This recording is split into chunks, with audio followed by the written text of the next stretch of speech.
दोस्तों, मेरा नाम मोहम्मद राहिल और आप देख रहे हैं द सिक्का डे। राष्ट्र पार्टी के अध्यक्ष को कैसे मिलता है सरकारी आवास, जानिए क्या कहता है नियम। नमस्कार, आदाब, सत श्री अकाल। आज हम बात करेंगे कि राष्ट्र पार्टी के अध्यक्ष को सरकारी आवास कैसे मिलता है। हाल ही में अरविंद केजरीवाल के इस्तीफे के बाद उनकी आवास की स्थिति चर्चा में आ गई है। क्या आप जानते हैं इस पर क्या नियम है? आइए जानते हैं। दिल्ली के मुख्यमंत्री अरविंद केजरीवाल ने इस्तीफा दे दिया।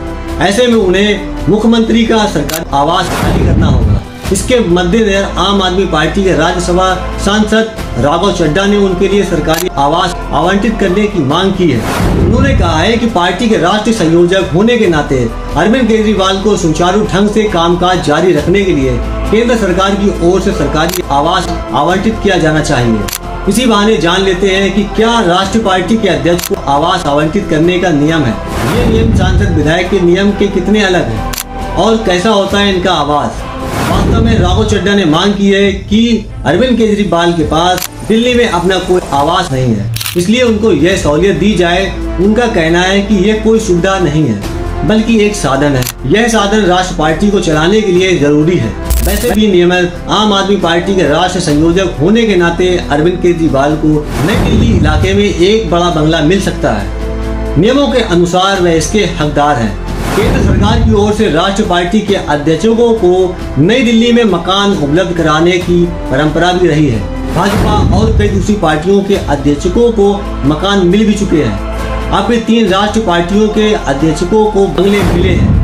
आम आदमी पार्टी भी वर्तमान में देश की 6ठी राष्ट्रीय पार्टियों में से एक है। शहरी विकास मंत्रालय की वेबसाइट पर दी गई जानकारी के अनुसार केवल राष्ट्रीय पार्टियों के अध्यक्षों को ही नहीं, पार्टी कार्यालय के लिए भी मकान आवंटित किया जाता है। भारतीय चुनाव आयोग द्वारा राष्ट्रीय पार्टी के रूप में मान्यता प्राप्त राजनीतिक दलों को दिल्ली में जनरल पुल से एक मकान आवंटित किया जाता है। इसके लिए पार्टी को लाइसेंस फीस चुकानी होती है। हालांकि ये आवंटन केवल 3 साल के लिए होता है। इस बीच पार्टी को अपने लिए जगह चिन्हित कर खुद का कार्यालय बनवाना होता है।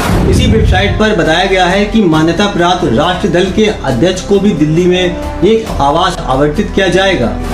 इसके लिए शर्त यह है कि अध्यक्ष के पास न तो अपना आवास होना चाहिए और न ही किसी अन्य रूप में सरकार की ओर से आवंटित कोई आवास होना चाहिए। जहां तक अरविंद केजरीवाल का मामला है तो वह दिल्ली से विधायक भी हैं, इसलिए उनको दिल्ली सरकार भी आवास आवंटित कर सकती है, पर नियमों के अनुसार विधायक के रूप में उनको छोटा आवास मिलेगा। वहीं राष्ट्रीय पार्टी के अध्यक्ष के रूप में उन्हें बंगला आवंटित हो सकता है। राष्ट्रीय स्तर की पार्टियों को भी दिल्ली में आवास और दफ्तर आवंटित किए जाने की व्यवस्था है। चुनाव आयोग से मान्यता प्राप्त राज्य स्तर की पार्टियों को कैबिनेट की अकोमोडेशन कमेटी की और संसद के दोनों सदनों में इसके सांसदों की संख्या के आधार पर आवास दिया जाता है।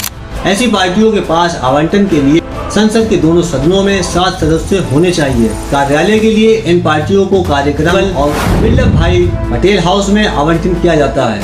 आवास के रूप में इनको एक डबल स्वीट दिया जाता है। जहां तक केंद्रीय मंत्रियों और सांसदों के लिए आवास आवंटन की बात है तो उनको दिल्ली के लुटियांस जोन में आवास दिए जाते हैं। इसके लिए general pool residential activation act का पालन होता है।